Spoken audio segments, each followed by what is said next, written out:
नमस्कार। लक्ष्मण धारा education platform में आप सभी का स्वागत है। प्यारे साथियों, अपन इंडियन हिस्ट्री के नोट्स के बारे में बातचीत कर रहे हैं, जिसके अंदर अपनी एक क्लास हुई है जिसमें अपन ने इतिहास का अर्थ ईस्वी सन किस तरीके से ज्ञात करते हैं और ईसा पूर्व क्या है, और साथ में अपन ने देखे थे भारत के जो प्रमुख संवत है यानी जो कैलेंडर है उसके बारे में बातचीत की थी। तो उस पहली क्लास की वीडियो अगर आपने अभी तक नहीं देखी है तो मैं इस वीडियो के कमेंट सेक्शन के अंदर लिंक डाल रहा हूं, पहले आप उसको देख लीजिएगा। उसके बाद में आज का जो अपना टॉपिक है वो है मानव विकास।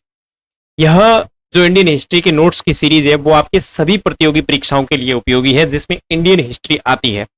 अगर पर्टिकुलर आप एक सब्जेक्ट को लेकर तैयारी कर रहे हैं तो उसके लिए आपको और डीप पढ़ना पड़ेगा, लेकिन अगर आप किसी गवर्नमेंट जॉब की तैयारी कर रहे हो जिसमें इंडियन हिस्ट्री के जीके का आपका पार्ट है तो उसके लिए यह आपके लिए बहुत ही अच्छे रहने वाले हैं।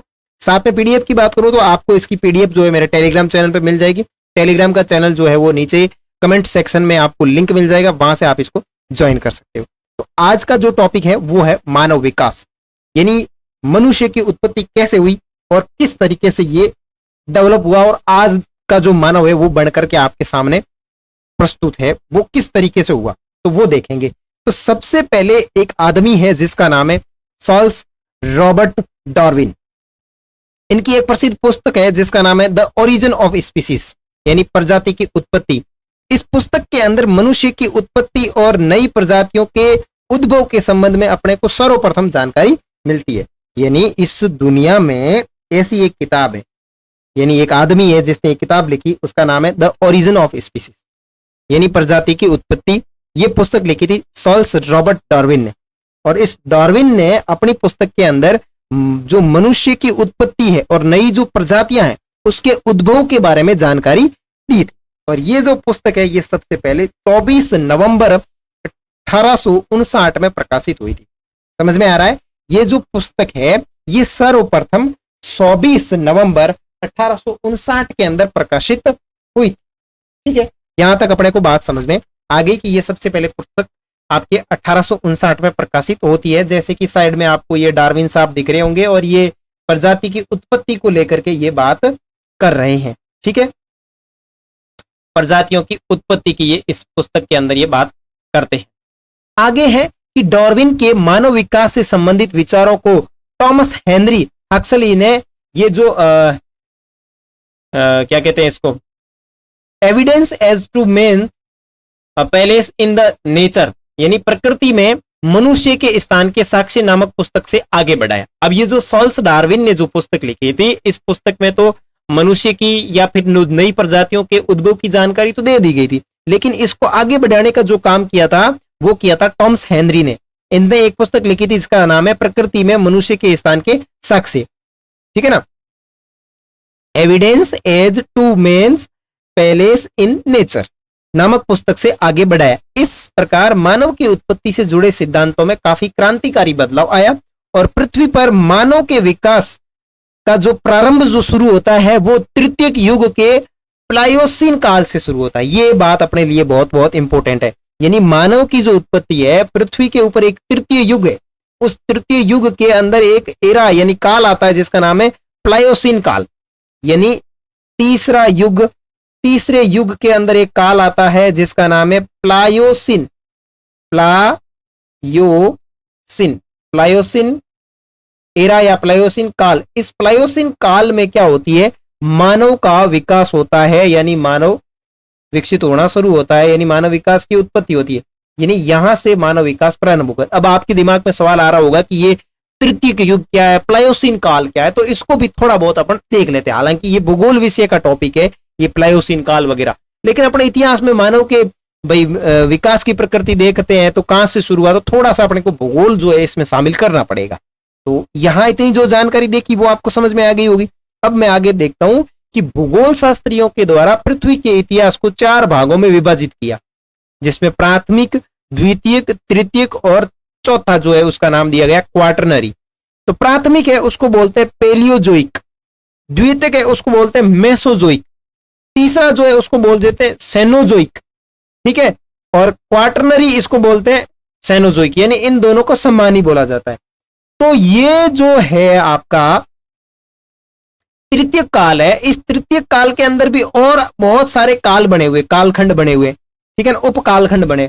उस उपकालखंड के अंदर एक जो एरा आता है जिसका नाम है प्लायोसिन, प्लायोसिन काल।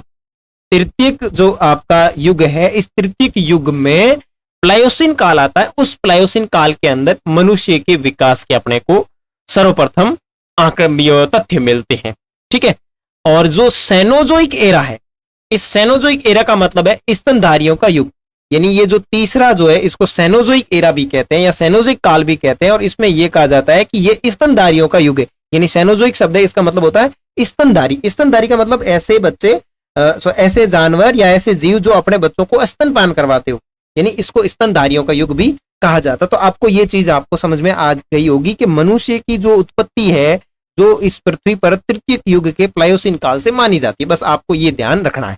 इससे आगे अपन बढ़ेंगे तो अपन देखेंगे कि मनुष्य की उत्पत्ति होती कैसे। तो अपन ने देखा कि मानव की उत्पत्ति एवं विकास, तो उत्पत्ति तो हो गई थी ट्रसीय युग या प्लायोसिन काल में, यानी जो तृतीय युग है, जो थर्ड युग है, उसके प्लायोसिन काल के अंदर तो अपने इसकी उत्पत्ति हो गई थी, जो कि अपन ने अभी ऊपर देखा।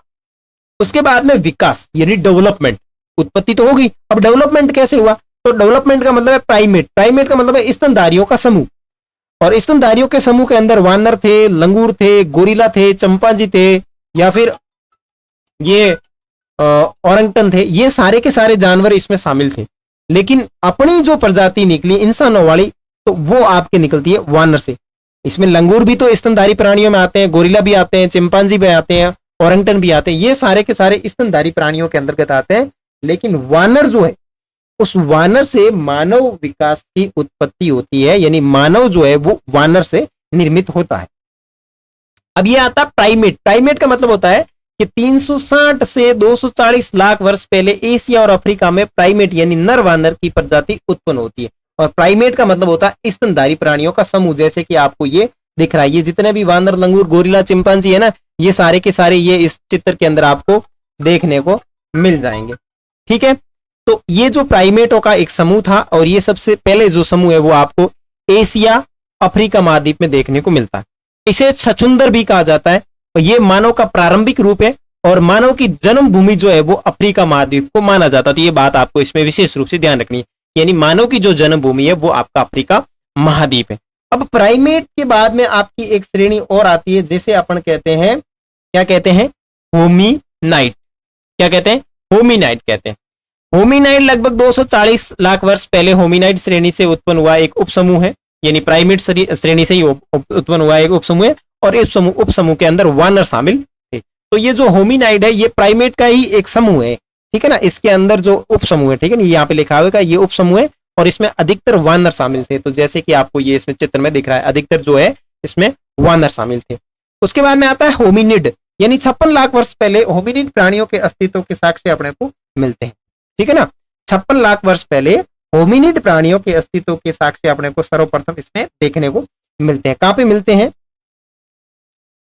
56 लाख वर्ष पहले मिलते हैं। तो आपको यहां 3 चीजें पढ़ी अपन ने कि उत्पत्ति जो है वो ट्रेसरी युग के प्लायोसिन काल के अंदर हो गई थी।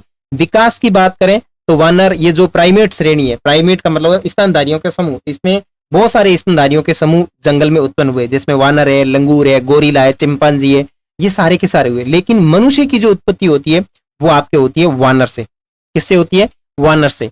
अब बात करेंगे प्राइमेट्स। प्राइमेट्स का मतलब होता है कि ये जो प्राइमेट वाले हैं स्तनधारी प्राणियों का समूह, ये सबसे पहले एशिया और अफ्रीका महाद्वीप के अंदर देखने को मिलता है। इसे छछूंदर भी कहते हैं, और ये मानव का प्रारंभिक रूप था, और अफ्रीका को मानव की जन्मभूमि कहते हैं।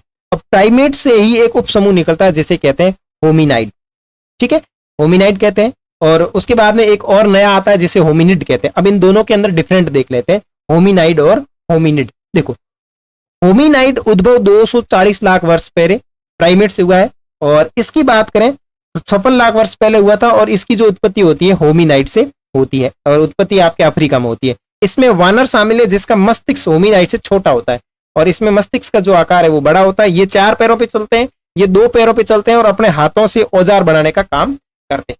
तो ये जो होमिनाइड है ये काफी अच्छी तरीके से डेवलप हो गए, ठीक है ना। ये जो है वो काफी अच्छी तरीके से क्या हो गए थे? डेवलप हो चुके थे, ठीक है। यहां तक समझ में आ गया। अब आगे बात करेंगे ऑस्ट्रेलोपिथेकस। समय की बात करें तो 50 लाख वर्ष ईसा पूर्व से लेकर के 30 लाख ईसा पूर्व तक आदि, इसको मानव का आदि पूर्वज कहते हैं, ठीक है। और अफ्रीका के तंजानिया में साक्ष्य प्राप्त होते हैं।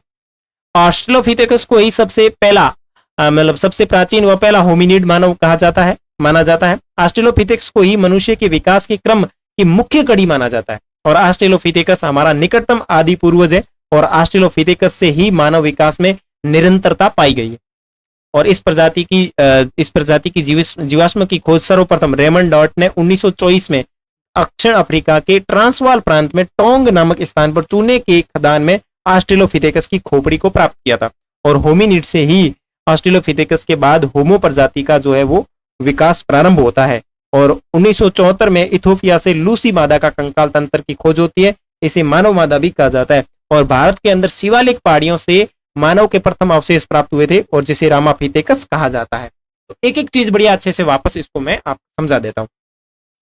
यहां अपन ने एक चीज देखी थी ना, यहां पे कि होमो, ये रहा एक मिनट,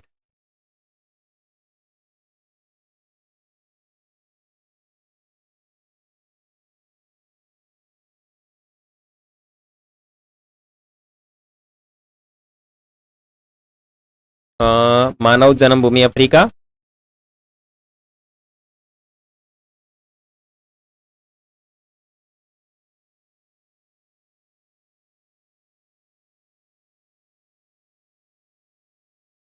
हाँ, ये जो होमोनिड है, ये जो होमोनिड है, इस होमोनिड के बाद में ही आपके क्या होते हैं, प्रारंभ, ये मानव का प्रारंभिक रूप है, ठीक है। इसके बाद में और सारी श्रेणियां समझ करके आती है, ठीक है। इस उप समूह में वानर शामिल थे और यहाँ, हाँ ठीक है, होमोनाइड के बाद में और सारी श्रेणियां बन करके विकसित होती है, ठीक है। अब वो विकसित होने वाली श्रेणियां कौन कौन सी है, तो देखो यहां सबसे पहले आता है ऑस्ट्रेलोपिथेकस, ठीक है। ऑस्ट्रेलोपिथेकस जो है ये मानव का आदि पूर्वज माना जाता है और ऑस्ट्रेलोपिथेकस के सबसे पहले साक्ष्य अफ्रीका के तंजानिया में मिलते हैं। ऑस्ट्रेलोपिथेकस यानी पहला होमिनिड है, ठीक है ना।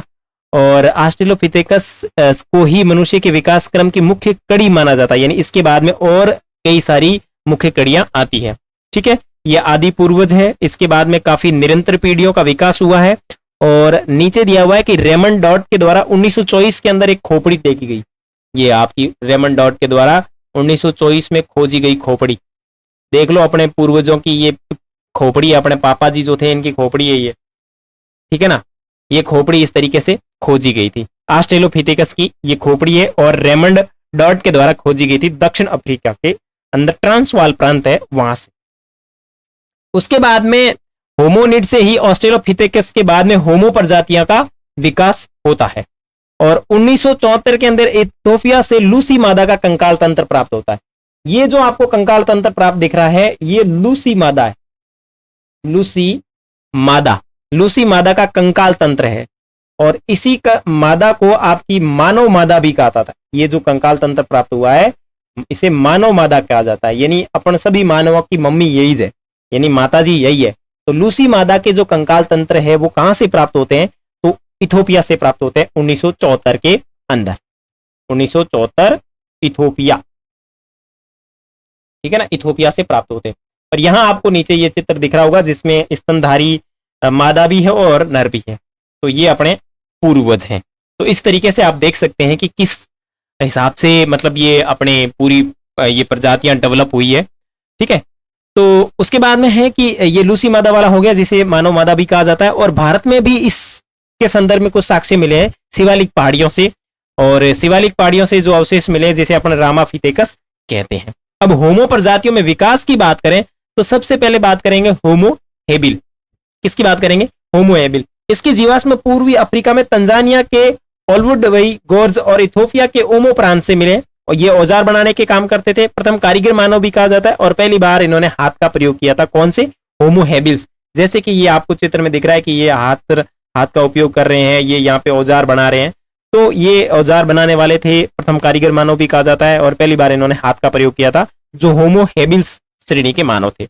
और होमो हेबिल्स में से ही कुछ ये निकला है जिसको बोलते हैं होमो हाइडलबर्ग, ठीक है ना।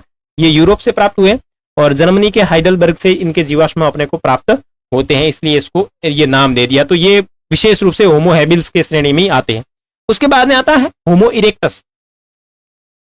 अब होमो इरेक्टस जो है वो थोड़ा होमो हैबिल्स से डेवलप हो गया है। इसमें ये क्या कर रहा है, सीधे खड़े होकर दो पैरों पर चलने लगा, पहली बार हाथों का खुलकर प्रयोग करने लगा। अफ्रीका और एशिया महाद्वीप में इनके साक्ष्य मिलते हैं, और भारत में बात करें तो हथनोरा, नर्मदा घाटी, एमपी से अवशेष इसके मिलते हैं। अब ये जो होमो इरेक्टस है इसको दो भागों में बांटा जाता है, पिक्की मानव और जावा मानव, ठीक है ना, पिक्की मानव और पिकिंग मानव और जावा मानव, ठीक है। जैसे कि चित्र में आपको दिख रहा है, ये आपकी जो प्रजाति है वो है इरेक्टस, इरेक्टस प्रजाति है, ठीक है। और ये जो प्रजाति है ये जो है वो आपकी हेबिल्स प्रजाति है, ये है इरेक्टस और ये है हेबिल्स प्रजाति, ठीक है ना। अब चलते हैं आगे। अब ये जो जावा मानव है इसमें क्या दिया गया है कि जीवाश्म जीवा द्वीप या जावा द्वीप में शेलो नदी के समीप टीनिल ग्राम से मिलते हैं। इसे फीते के न्रोथ्रोपस भी कहा जाता है। सीधा चलने लगा था और अग्नि की खोज कर ली थी और नरभक्षी मानव था। पिकिंग मानव की बात करें तो जीवाश्म बीजिंग चीन से प्राप्त होते हैं। इसे सिनेथ्रोपस भी कहते हैं। नरभक्षी मानव है, हाथ का खुलकर प्रयोग कर रहा है, जैसे कि ये हाथ का खुलकर प्रयोग कर रहा है। और यहाँ आग का भी ये आविष्कार कर चुका था। और ये देखो इस तरीके से ये सीधा भी चल रहा है, और ज्यादा गब गब किया तो ये मानव को भी कहा सकता है, यानी ये नरभक्षी मानव है। खोपड़ी खराब हो गई तो पूरा इंसान ही घटक लेता था। तो इस तरीके के जो मानव है वो है होमो इरेक्टस। आगे जो आता है वो आता है होमो निडरथल, ठीक है। जर्मनी के निडर घाटी में इसमें के जीवाश्म पाए गए। समूह में रहता था, समाधान की इन्होंने शुरुआत करती थी, आत्मा में विश्वास रखते थे, अक्षरों के ज्ञान, आत्मा में विश्वास। अब आपने देखे होंगे कई सारे सिंधु घाटी सभ्यता के अवशेष मिलते हैं जिसमें उसकी जो पसंदीदा वस्तुएं थी उनको भी दफनाया जाता था, तो वो होमो निडरथल है। वो ये कहते हैं कि आत्मा होती है और अक्षरों का ज्ञान था। इन्हें सांस्कृतिक मानव भी कहा जाता है। वर्ग एवं श्रम विभाजन था और आग का प्रयोग व्यापक स्तर पर हो रहा है, जैसे कि आपको ये चित्र में दिख रहा है, यानी ये आग का व्यापक स्तर पर हो रहा है। यहाँ ये आग पका रहे हैं और ये देखो ये समूह में निवास कर रहे हैं, एक कहीं गुफा के अंदर आराम से बैठे हैं समूह में, है। ये अपने बच्चे को खिला रही है, कुदा रही है। ये बंदा यहाँ के आराम कर रहा है या कुछ लिखने का कार्य कर रहा है, या कुछ इसको सुना रहा है, संस्कृति गीत वगैरह सुना रहा है। तो इस तरीके से कहा जा सकता है कि होमो निडरथल जो मानव था वो अक्षरों का ज्ञान प्राप्त कर चुका था, सांस्कृतिक नॉलेज इसको था, वर्ग और श्रम में विभाजित थे, यानी सबके अलग अलग कार्य थे, ठीक है। और आग का भी आविष्कार यहाँ पे व्यापक स्तर पर हो चुका था। आगे क्रोमेगनन मुख्य रूप से फ्रांस में विकसित हुए थे और होमो सेपियंस से अधिक बुद्धिमान और मानसिक क्षमता के थे। और उसके बाद में सबसे लास्ट में आता है होमो सेपियंस। और होमो सेपियंस जो है वो 30,000 साल पहले अस्तित्व में आया था। प्रज्ञ मानव था, इसे बुद्धि मानव भी कहते हैं, इसे चिंतनशील मानव भी कहते हैं, पूर्ण विकसित मानव भी कहते हैं और आधुनिक मानव भी कहते हैं। और इस आधुनिक मानव ने खेती, पशुपालन, बस्ती और स्थायी जीवन प्रारंभ किया। तो ये आप देख सकते हैं आधुनिक मानव इस तरीके से वर्तमान समय में कैसे दिख रहा है, यानी ये आधुनिक मानव है, यानी होमो सेपियंस है। थोड़ा इसमें बदला हुआ, ये इस तरीके से, उसके बाद में इस तरीके से, उसके बाद में ये और ये, तो ये होमो सेपियंस के अंतर्गत आता है।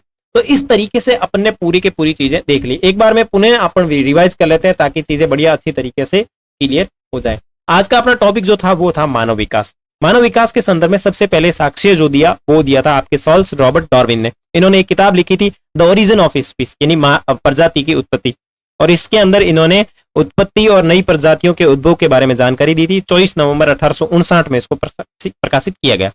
डार्विन के इस विचारधारा को आगे बढ़ाते हुए टॉमस हेनरी ने अपनी जो पुस्तक लिखी थी प्रकृति में मनुष्य के स्थान के साक्ष्य, इसमें इसने काफी जानकारी और आगे दी और ये क्रांतिकारी बदलाव आया और इसमें लोग इंटरेस्ट लेने लगे। और उसके बाद में इंपॉर्टेंट टॉपिक है कि मानव का जो विकास है वो तृतीय युग के प्लायोसीन काल में हुआ था, ठीक है। और ये तृतीय युग है वो आपके भूगोल से संबंधित है, जिसमें आपने भूगोल के प्राथमिक, द्वितीय, तृतीयक और ये इस तरीके से विभाजित किया जाता है। फिर बात करें मानव की उत्पत्ति या विकास की, तो उत्पत्ति तो अपन ने देख रही कि भाई तृतीय जो ट्रेजरी युग है उसके प्लायोसीन काल में हुई थी। विकास की बात करें तो इसका विकास प्राइमेट यानी स्तनधारी प्राणी के समूह में हुआ था, जैसे कि अपन ने यहाँ पे देखा था सेनोजोइक, इसका मतलब होता है स्तनधारी प्राणी। अब स्तनधारी प्राणियों के अंदर बहुत सारे समूह थे, लेकिन मानव जिसमें से निकल के आया वो है वानर, ठीक है। और इस वानर के सर्वप्रथम जो साक्ष्य है वो अफ्रीका और एशिया महाद्वीप के अंदर मिलते हैं। और जो प्राइमेट है ये मानव का प्रारंभिक रूप है और मानव की जन्मभूमि जो है वो अफ्रीका को कहा जाता है। उसके बाद में होमिनाइड आता है जो लगभग 240 लाख वर्ष पहले है, और होमिनाइड एक प्रकार से प्राइमेट का ही उपसमूह है। और उसके बाद में होमिनिड आता है जो आपके होमिनाइड का उपसमूह है, ठीक है। तो यहाँ पे अपन ने उसकी बात की थी कि होमिनाइड में अंतर क्या है, होमिनिड में क्या अंतर है। उसके बाद में ऑस्ट्रेलोपिथेकस आता है। ऑस्ट्रेलोपिथेकस जो है वो आपके अफ्रीका के तंजानिया से प्राप्त होते हैं इसके साक्ष्य।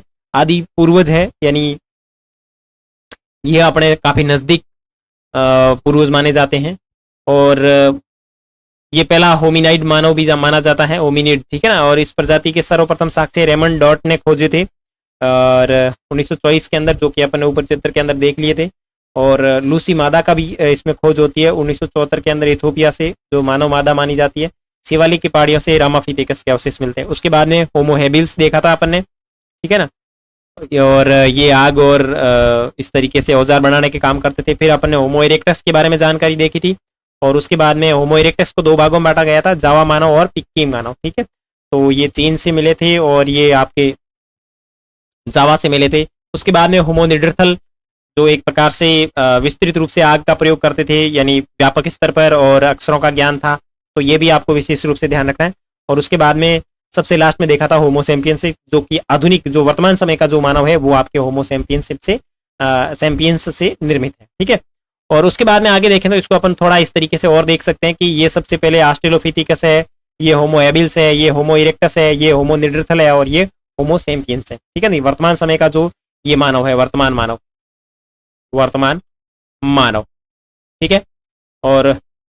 और अच्छी तरीके से समझे तो एक ये तरीके से देख सकते हैं कि पहले इस तरीके से, बाद में ये और वर्तमान समय का मानव, जो अपन कहें कि 21वीं 22वीं सदी या आधुनिक युग, इस तरीके से कहें कि आधुनिक युग का जो मानव है वो ये, ठीक है। इसी तरीके की जानकारी के लिए लक्ष्मण धारा का ये जो यूट्यूब चैनल है, आप इसको सब्सक्राइब कर सकते हैं।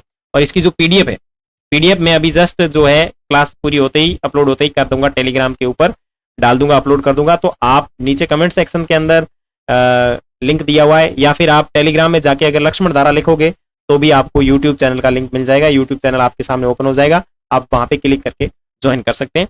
अगले टॉपिक में मिलेंगे, तब तक के लिए बाय बाय।